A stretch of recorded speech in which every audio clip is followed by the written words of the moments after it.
Hello students, welcome everyone. চলে এসেছি আমরা মাধ্যমিক পর্ষদ টেস্ট পেপার সলিউশনের লাস্ট ক্লাসে। 2026 সালের মাধ্যমিক পর্ষদ টেস্ট পেপারের লাস্ট ক্লাসে চলে এসেছি। আমরা প্রথম থেকে শুরু করে 1, 2, 3, 4 এই 4টে দাগের অর্থাৎ 36 নম্বরের যে শর্ট কোশ্চেন 1 নম্বর 2 নম্বর মিলিয়ে প্রথম থেকে শুরু করে 378 পেজ থেকে শুরু করে পরপর 439 পেজ পর্যন্ত সমস্ত সলভ করেছিলাম শর্ট কোশ্চেন। তারপর আবার 439 শেষ থেকে শুরু করে লং কোশ্চেন পরপর সলভ করে 378 চলে এসেছি শেষ থেকে শুরু করে। তো লং কোশ্চেন সলভের আজকেই শেষ ক্লাস এবং আজকের ক্লাস হলেই পর্ষদ টেস্ট পেপার সম্পূর্ণ কমপ্লিট হবে। তো শুরু করছি, দেখো আজকের ক্লাস 14 দাগের 1 থেকে। 2.8 মিটার ব্যাস বিশিষ্ট একটি বাঁধানো কূপে জলের গভীরতা 4 মিটার।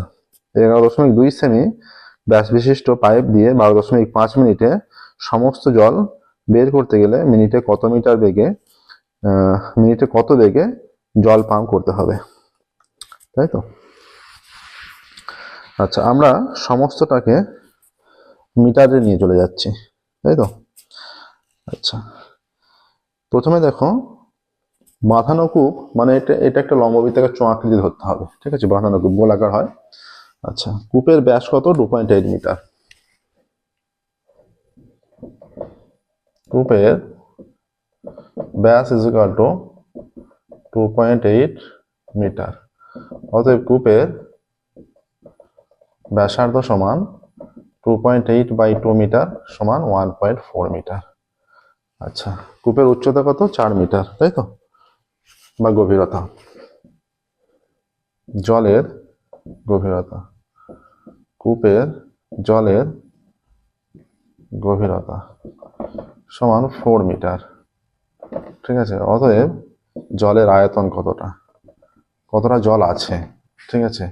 পাই আর স্কোয়ার এইচ মানে 22/7 ইন্টু 1.4 তার স্কোয়ার ইন্টু 4 এত ঘন মিটার, ঠিক আছে?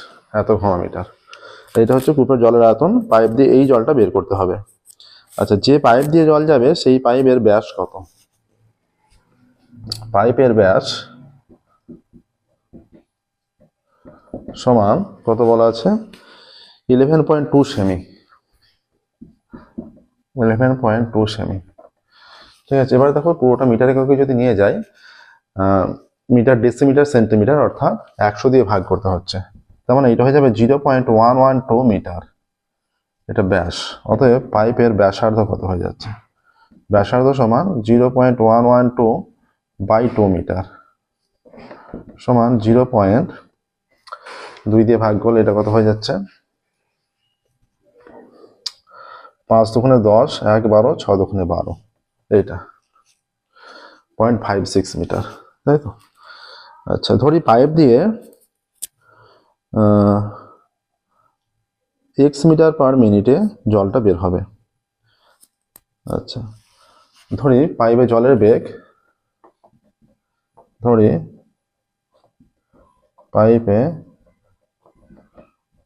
বেগ, x মিটার পার মিনিট, ঠিক আছে? তাহলে এই পাইপ দিয়ে 1 মিনিটে যে জল বের হবে তার আয়তন,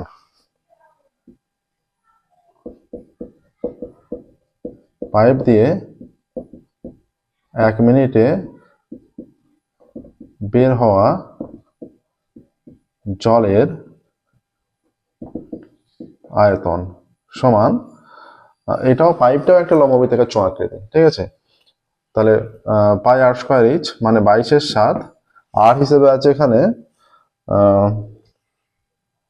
এইটা ইন্টু 0.56 তার স্কোয়ার ইন্টু এইচ হিসেবে আছে, এটা এক্স হবে, এটা এক্সটা ধরতে হবে, এত ঘন মিটার। তাহলে শর্তানুসারে কি হয়ে যাবে? শর্তানুসারে হয়ে যাচ্ছে তাহলে 1 মিনিটে এতটা জল হচ্ছে। এবার 12.5 মিনিটে পুরো জলটা বের হয়, তাই তো? তাহলে 12.5 মিনিটে 1 মিনিটে যদি এতটা জল হয়, 12.5 মিনিটে বের হয় জলের আয়তন। অতএব 12.5 মিনিটে বের হওয়া জলের আয়তন সমান 22/7 ইন্টু 0.56 তার স্কোয়ার ইন্টু এক্স ইন্টু 12.5 এত ঘন মিটার। শর্তানুসারে এই যে 22/7 এইটা বাঁ দিকে রাখছি, 0.56 into 0.56 into x into 12.5 is equal to pi r square h, মানে 22/7 ইন্টু 1.4 ইন্টু 1.4 ইন্টু এইচ এর মান হচ্ছে 4। ঠিক আছে, এই যে 22/7 কেটে গেল। আচ্ছা, এবার পুরো মানটা আমরা এক্স এর মানটা নির্ণয় করব। এখানে আছে 1.4 into 1.4 into 4 by 0.56 into 0.56 into 12.5। আচ্ছা, এই দশমিক উঠল 10, দশমিক উঠল আবারও 10। ঠিক আছে, এই দশমিক উঠলে একটা 10 হয়ে যাচ্ছে, এই দশমিক উঠল যখন 100, আবার এই দশমিক উঠল যখন 100। আচ্ছা, এই শূন্য কাটছে, এই শূন্য দুটো শূন্য কেটে দিলাম। এটা তার মানে 14, 4 14 56, 4, এইটাও 4, 4 14 56, এই 4 কেটে দিচ্ছি। ঠিক আছে, আচ্ছা এবার 4 দিয়ে এখানে 12.5, এইটা 125 তার মানে।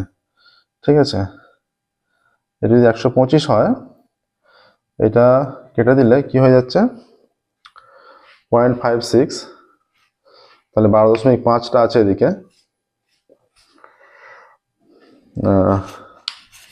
পাই আর স্কোয়ার এইচ, তাই তো।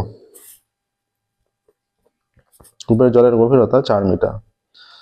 তাহলে এখান থেকে আসছে, দেখো কেটে দিলে এটা 5 2 10, 5 25 125, 5 দিয়ে কাটলে 5, 25 দিয়ে কাটলে 4 হয়ে যাচ্ছে, এই 4 কেটে যাচ্ছে। তাহলে এক্স ইজ ইকুয়াল টু 2 পড়ে আছে, তাই তো। এক্স ইজ ইকুয়াল টু 2, তাহলে এক্স ইজ ইকুয়াল টু যদি 2 হয়ে যায়, আমরা এটা এক্স কি ধরেছি, পাইপে জলের বেগ x মিটার পার মিনিট, তাহলে পাইপে জলের বেগ 2 মিটার পার মিনিট। অতএব পাইপে দেখো কোনো মান বাদ পড়ে আছে, কোনো মানই বাদ পড়ে নেই, সমস্তটা নেওয়া হয়েছে। পাইপে জলের বেগ হয়ে যাবে 2 মিটার পার মিনিট। দেখো না প্রসেসটা, এই ধরনের অঙ্ক কিন্তু আমাদের বইয়ে নেই, এবং এটা আমরা সলভ করছি নতুন। এই টাইপের প্রবলেম কিন্তু আগে আমরা সলভ করিনি। ঠিক আছে,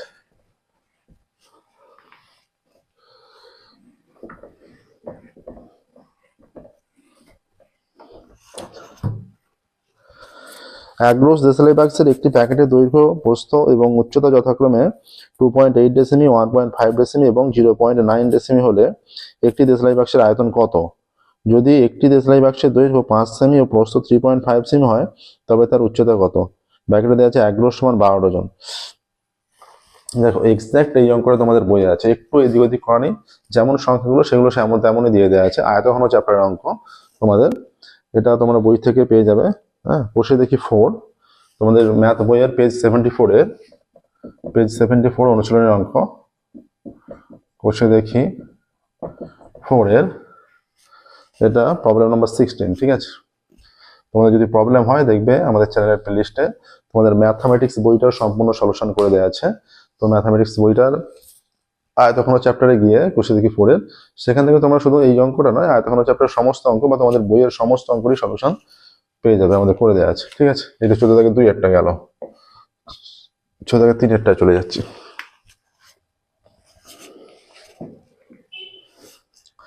বলা যে 4 সেমি ব্যাসার্ধের একটি তামার অর্ধগোলক থেকে সর্বাধিক আয়তনের যে গোলক কেটে নেওয়া যাবে, একটা গোলক কেটে নেওয়া হলো। যদি 1 ঘন সেমি তামার মূল্য 35 টাকা হয়, তবে অর্ধগোলকটির অবশিষ্টাংশের তামার মূল্য কত? এইটা একটা অর্ধগোলক, এই অর্ধগোলক থেকে একটা গোলক কেটে নেওয়া হবে, এইটা। ঠিক আছে, এই গোলকটা কেটে নেওয়া হচ্ছে। আচ্ছা, তাহলে 4 সেমি গোলক, অর্ধগোলকের ব্যাসার্ধ 4 সেমি, অর্ধ গোলকের ব্যাসার্ধ ইকুয়াল টু 4 সেমি। অতএব তাহলে অর্ধগোলকের পুরোটার আয়তন কত? আয়তন ইকুয়াল টু 2/3, তাই তো, 2/3 পাই আর কিউব, মানে 4 ইন্টু 4 এত ঘন সেমি। ঠিক আছে, অর্ধগোলকটির আয়তন এটা এত ঘন সেমি। আচ্ছা, সর্বাধিক আয়তনের গোলক কেটে নেওয়া হলো। এখানে দেখো এটা গুণ করলে কত হয়ে যাচ্ছে, 3 7 21, এখানে আচ্ছা 22 গুণে 44, 22 গুণে 44, 4 4 16, 4 16 64, 4 4 16 6 হাতে 1, 4 4 16 আর 1 17 ইন্টু 4 6 24 4 হাতে 2, 4 6 24 আর 2 26, 4 4 16 6 4 4 16 17, 4 6 24 4 হাতে 2, 4 6 24 26 হয়ে যাচ্ছে 6, 7 8 4 11 1, 6 7 8 4 11 1 হাতে 1, 6 থেকে 7 আর 1 8, 2 এত ঘনসেমি হয়ে যাচ্ছে। আচ্ছা অর্ধগোলক থেকে কেটে নেওয়া গোলকের, তাহলে কেটে নেওয়া গোলকের ব্যাস কত হবে? এখানে ছবিটা দেখেই বুঝতে পারছো যে এইটা তো যদি গোলক হয় এইটা তাহলে ব্যাস হচ্ছে, ঠিক আছে, ব্যাস সমান 4 সেমি।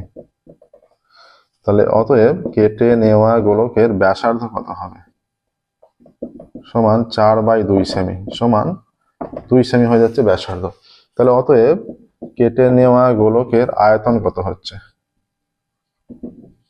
আয়তন সমান 4/3 পাই মানে 22/7 আর কিউব মানে 2 ইন্টু 2 ইন্টু 2 এত ঘনসেমি। এটা কিন্তু গুণটা না করলে হতো, এখান থেকে বুদ্ধি করে এদিকে আরো সহজে ক্যালকুলেশনটা হয়ে যেত।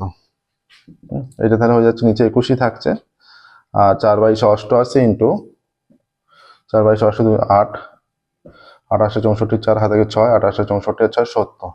তাহলে গোলকের আয়তন হচ্ছে এত ঘনসেমি, ঠিক আছে এইটা। এবার এখানে চেয়েছে তবে অর্ধগোলকটির অবশিষ্টাংশের তামার মূল্য, মানে কেটে নেওয়াটা বাদে যেটা পড়ে আছে, ঠিক আছে, অর্ধগোলকের অবশিষ্টাংশের আয়তন। অতএব অর্ধগোলকের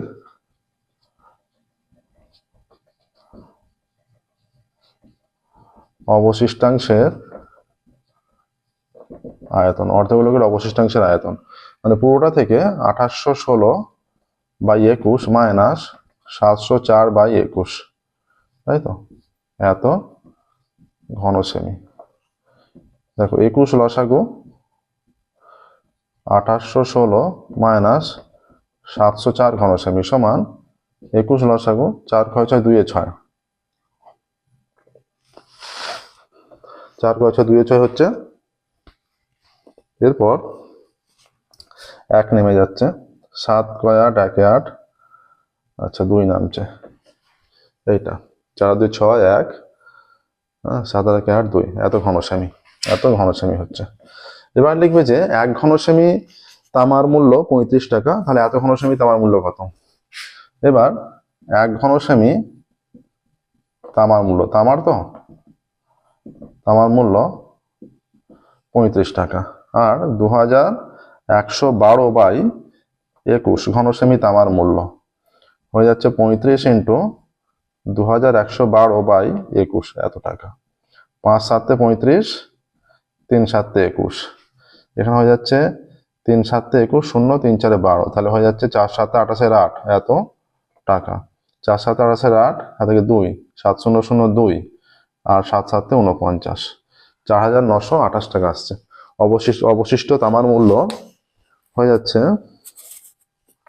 4928 টাকা। দেখো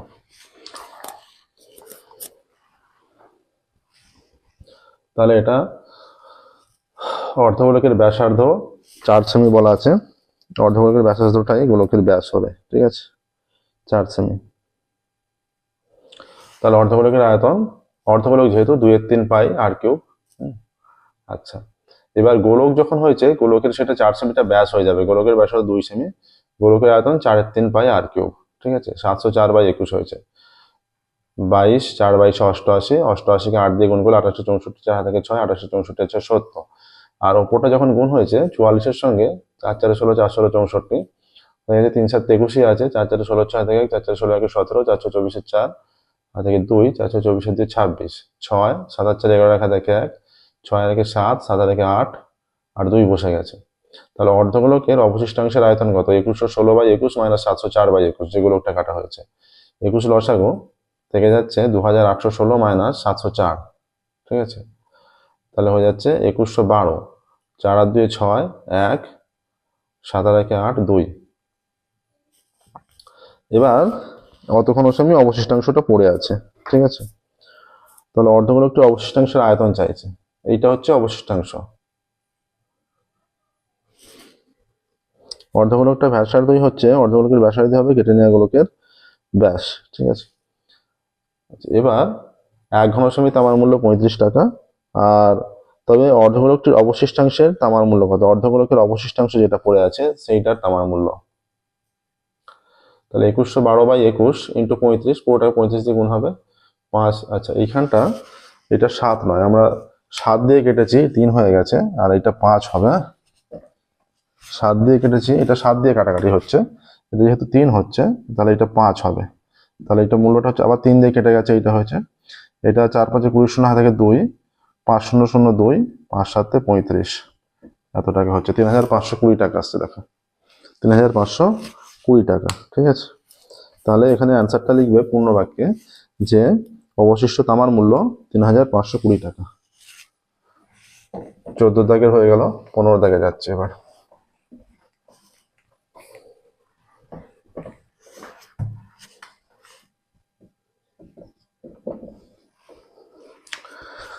দাগে নিচের পরিসংখ্যান তালিকা থেকে প্রাপ্ত তথ্যের যৌগিক গড় 52 হলে এফ এর মান। আচ্ছা, শ্রেণী আর পরিসংখ্যা দেখো, সহজ অঙ্ক হবে, বা শ্রেণী সীমানাও লিখে দিতে পারো। পরিসংখ্যা এটা এফআই বলা হয়। হ্যাঁ, একটা মধ্যমান নিলে ভালো হবে, এক্সআই বলা হয়। এটাকে এফআই এক্সআই বের করতে হবে, তবে ঠিকঠাক ভাবে বের করা যাবে পুরোটা। ঠিক আছে, আচ্ছা, শ্রেণী সীমানটা 10 থেকে 20 দিয়ে শুরু করে 70 থেকে 80। 10 থেকে 20 হচ্ছে, 20 থেকে 30, 30 থেকে 40, 40 থেকে 50, 50 থেকে 60, 60 থেকে 70, আচ্ছা 70 থেকে 80 হলো। আচ্ছা, এবার দেখো 3 5 F 7 2 6 13, 3 5 F 7 2 6 13। আচ্ছা, মধ্যমান 10 আর 20 এর মধ্যমান 15, 20 আর 30 এর মধ্যমান 25, এটা 30 40 এর মধ্যমান 35, এটা হয়ে যাচ্ছে 45, এটা 55, এটা 65, এটা 75। আচ্ছা, 3 15 45, 5 25 125, এটা 35F, এটা 5 7 35 এর 5 হাতে 3, 5 7 35 এর 5 হাতে 3, 4 7 28 3 31, 5 7 35 এর 5 হাতে 3, 4 7 28 3 31, 55 2 110, 5 6 30 এর হাতে 3, 5 6 30 হাতে 3, 6 6 36 3 39। আচ্ছা, 75 ইন্টু 13 কত হবে? 75 13, 3 5 15 5 হাতে 1, 3 7 21 হাতে 22, এটা 75, 3 5 15 5 হাতে 3 7 21 হাতে 22, এটা 5, 5 আর 2 7, 7 আর 2 9, হয়ে যাচ্ছে 975। আচ্ছা, যৌগিক গড় যেহেতু নির্ণয় করতে হবে, সামেশন অফ এফআই কত হচ্ছে? এফ প্লাস একটা মানে এফ বলে দিয়েছে, 5 আর 3 8 সাথে 15, 15 দিয়ে 17, 17 আর 6 23, 23 আর 13 36, 13 আর 6 19, আর 2 21, 21 এর সাথে 26, 26 আর 5 31। আচ্ছা, আলাদা আলাদা মান চলে আসছে। 13 আর 6 19, 19 আর 2 21, 21 আর সাথে 28, 28 আর 5 33, আর 3 36 আসছে। Summation of FI XI, summation of FI XI কত হয়ে যাচ্ছে?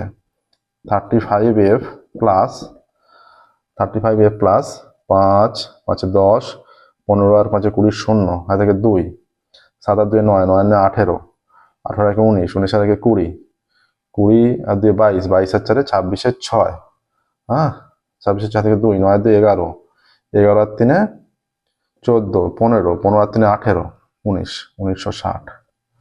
ঠিক আছে, এবার দেখো 1960 হলো। আমরা কি জানি? X bar is equal to, যে আমরা জানি, ঘুরিয়ে লিখছি, আমরা জানি যে summation of f i x i by summation of f i is equal to x bar, বা summation of f i x i হচ্ছে 35F plus 1960 by f plus 36 is equal to, এটা কত? মান দেওয়া আছে যৌগিক গড় 52।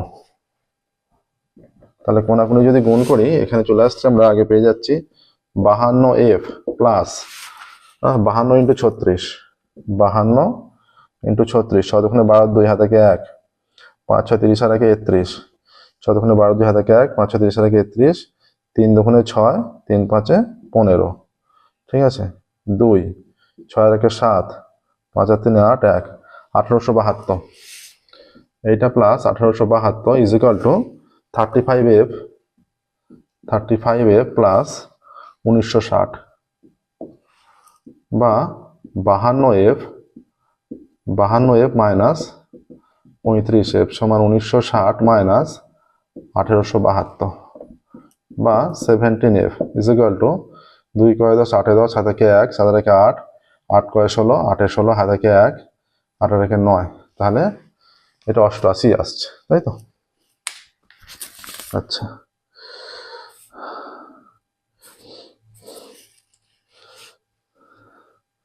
পঁয়ত্রিশ 15 দিয়ে 17, আচ্ছা গুণটা দেখতে হবে একবার, তার আগে যোগটা আমরা একবার চেক করছি। দেখো 35F 5 আর 5 10, 10 আর 5 15 আর 5 20, 0 হাতে 2, 7 আর 2 9, 9 9 18, 18 একে 19, 19 একে 20, 20 আর 2 22, 22 আর 4 26 এর 6 হাতে 2, 9 আর 2 11, 11 আর 3 14, 15, 15 আর 3 18, 18 আর 3 21 আর একে 22। আচ্ছা 2, 9 আর 2 11, 11 আর 3 14, 15, 5 20 থেকে 2, 7 9 9 18 19 20, 20 আর 2 22, 22 আর 4 26 এর 6 আর থেকে 2, 9 আর 2 11, 11 আর 3 14, 15, 15 আর 3 18, 18 একে 19, ঠিকই আছে। এই গুণটা একবার দেখছি, 6 দুগুণে 12, 2 হাতে 1, 5 6 30 আর 31, হ্যাঁ, আর 3 দুগুণে 6, 3 5 15, 6 6 আর 7, 5 আর 3 8, 1।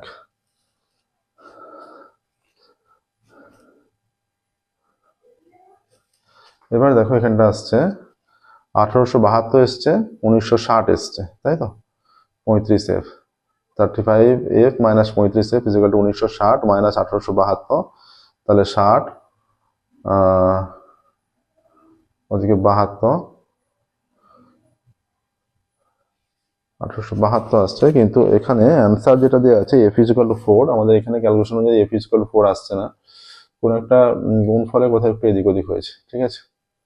আচ্ছা 3 15 45, এই গুণটা একবার দেখে নিই, এখানের গুণটা 125, আচ্ছা 5 7 35 5 হাতে 3, 4 7 28 3 31, 55 দুগুণে 110, 5 6 30 0 হাতে 3, 6 6 36 3 39, 75 ইন্টু 13টা একবার দেখে নিই 75, আচ্ছা 75 10কে 750 একবার দেখে নিই 75 ইন্টু 13, 3 5 15 5 হাতে 1, 3 7 21 আর 1 22 ইন্টু 75, 5 5 আর 2 7, 7 আর 2 9, 975, ঠিকই আছে সমস্ত ক্যালকুলেশন, ঠিক আছে। কোথাও একটা যোগফলের এদিক ওদিক হয়েছে, তো আশা করা যাচ্ছে যেটা এইখানটা 68 আসবে, ফলে 4 অ্যান্সার আছে, 4 17 68 চলে আসবে, ঠিক আছে। 2 করে 7 10 থেকে 1, 7 থেকে 8, 8 করে 16, 8 এ 16, কিন্তু ওটা হয়তো 92 আসবে, 92 থেকে 52 ইন্টু 36, যৌগিক গড় কত বলা আছে 52।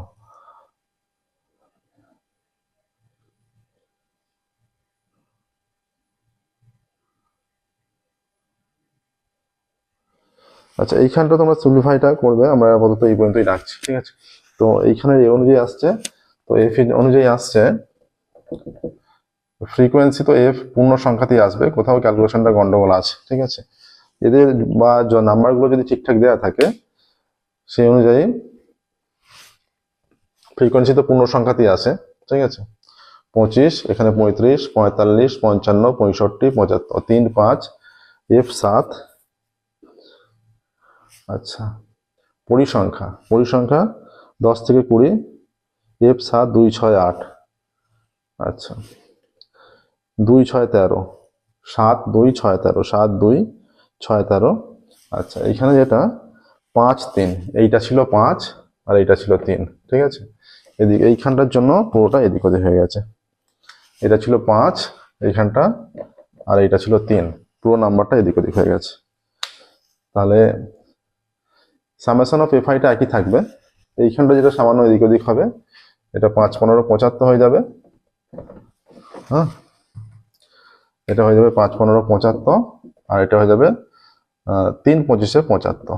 ঠিক আছে, আচ্ছা তাহলে যোগফলটা কত হচ্ছে? 5 আর 5 10, 15 20 শূন্য থেকে 2, 2 7 আর 2 9, 9 9 18, 19 20, 20 20 এর সাথে 27, 27 এর সাথে 34, 34, তাহলে 40, 34 4 থেকে 3, 9 আর 3 12, 12 আর 3 15, 9 আর 3 12, 12 আর 3 15, 16, 16 আর 3 19, তাহলে 1940 হয়ে যাচ্ছে। ঠিক আছে, 1960টা 1940 হয়ে যাচ্ছে এখানে। ঠিক আছে, বাকি সমস্ত ক্যালকুলেশন ঠিকই আছে। এটা 1940 হয়ে যাচ্ছে, এটা 1940 হয়ে যাচ্ছে, 1940 1940, ফলে এটা 68 হয়ে যাচ্ছে। ঠিক আছে, ফলে এটা 68 হয়ে যাচ্ছে। তাহলে f = 4 হয়ে যাচ্ছে। ঠিক আছে, f এর মান অ্যান্সার লিখবো, অতএব f এর মান 4। ঠিক আছে, দেখো একটা সংখ্যা, একটা দুটো নাম্বার এদিক ওদিক হয়ে যাওয়ার পরে পুরো রেজাল্টটা অন্য চলে আসছে।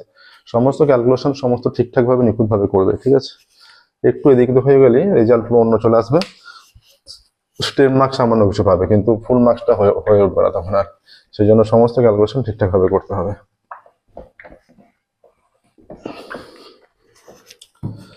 নিচের পরিসংখ্যান বিভাজন তালিকার সংখ্যাগুলো মান নির্ণয় করো। সংখ্যাগুলো মান নির্ণয় করতে হবে।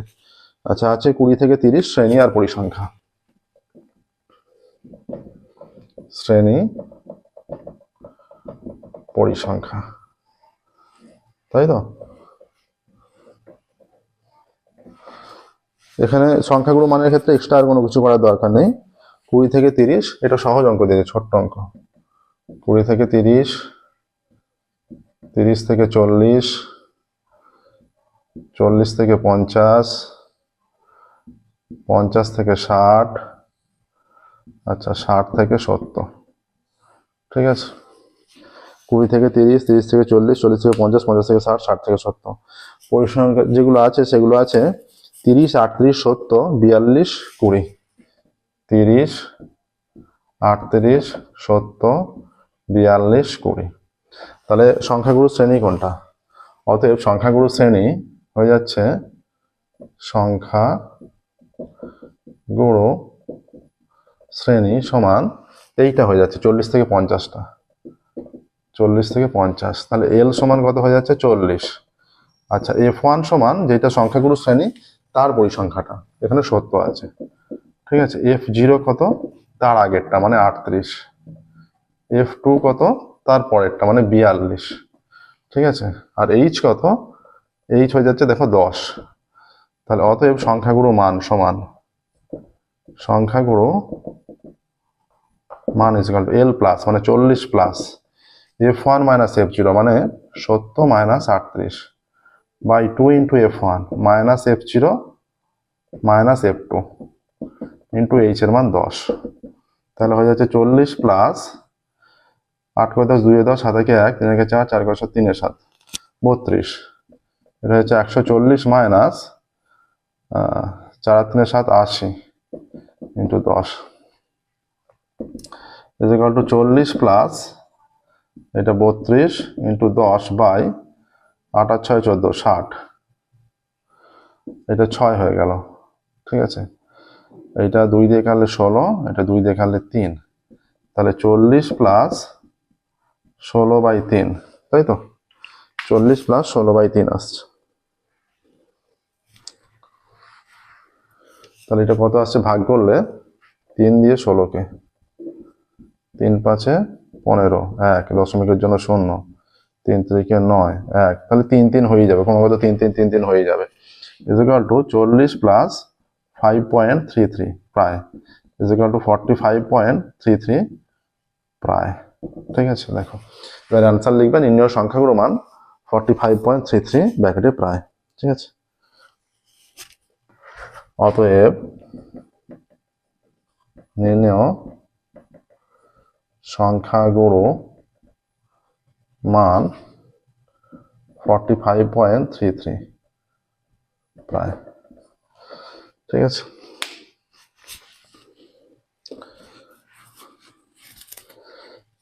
নেক্সট দেখো 15-3 অঙ্ক।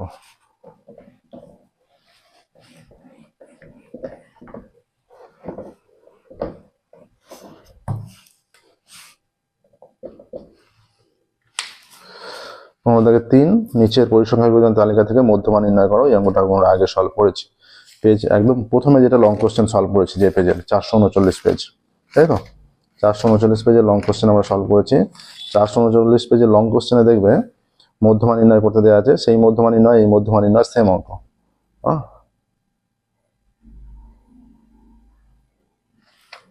8, 15, 29, 42, 60, 70। 8, 15, 29, 42, 60, 70। 439 পেজে 15-2 অঙ্ক, যেটা এই সেম অঙ্ক আছে পেজ 439-এ 15-2 অঙ্ক হিসাবে আছে। এই অঙ্কটা এখানে আছে, এখানে আমরা ঠিকঠাক পুরোপুরি সলভ করেছি, কারণ ওই শেষ দিক থেকে সম্পূর্ণ সলভ করছিলাম, ওখানে তো কোনো কিছু রিপিট নয়, পরপর সমস্ত কিছু সলভ করেছি। ঠিক আছে, তো এখানে গিয়ে তোমরা তার সলিউশনটা পেয়ে যাবে। দেখো 378 পেজে 14-15 কমপ্লিট হলো, এর সাথে সাথে 378 পেজের সম্পূর্ণ সলিউশন হয়ে গেল। এর সাথে সাথে মাধ্যমিক পর্ষদ টেস্ট পেপারের 2024 সালের মাধ্যমিক পর্ষদ টেস্ট পেপারের সম্পূর্ণ সলিউশন আমরা করে দিলাম 12 তারিখ। আজকে 12 তারিখের মধ্যেই সম্পূর্ণ সলিউশন করে দিলাম। ঠিক আছে, তোমরা খুব ভালো করে প্র্যাকটিস করতে থাকো, আশা করি তোমাদের পরীক্ষা ভালো হবে। তো পর্ষদ টেস্ট পেপারটা তোমরা খুব ভালো করে রিপিট করে প্র্যাকটিস করো। এটা খুব ভালো করে প্র্যাকটিস থাকলে নিখুঁতভাবে যদি তৈরি করতে পারো 80+ মার্কস কনফার্ম পাবে। ঠিক আছে, আজকের মতো আমরা এখানেই স্টপ করছি। নেক্সট ক্লাস থেকে আমরা এবিটিএ সলভ করেছিলাম, 25টা পেজের সলভ করে দিয়েছি, শেষ দিক থেকে এবিটিএ সলভ করছিলাম। তো এর পরবর্তী থেকে পরের ক্লাস থেকে আমরা এবিটিএ পুনরায় সলভ করতে শুরু করবো। ওকে, থ্যাংক ইউ এভরিওয়ান।